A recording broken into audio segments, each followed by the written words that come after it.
তুমি টেবিল থাকতে চেয়ারের উপর রেখে খাচ্ছ কেন? কি খাচ্ছ? আরে পান্তা খাচ্ছি রে, পান্তা। এই গরমে পান্তা খাবো না তো কি খাবো রে? ধর আবার পড়েই গেল, দূর। আরে সে রাতে ভাত রেখে দিয়েছিলাম, এখন পান্তা খাচ্ছি। এই যে দেখ, কাঁচা লঙ্কা দিয়ে পান্তা খাচ্ছি।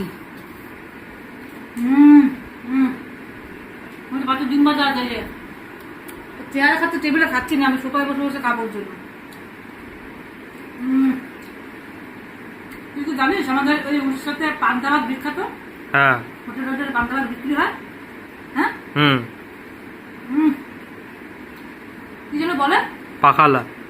পাখালা না, বাটির মধ্যে দিয়ে দেয়, এখন জল জল খায়। বলে হোটেলে খাচ্ছে, ঘরে খাবো না বল।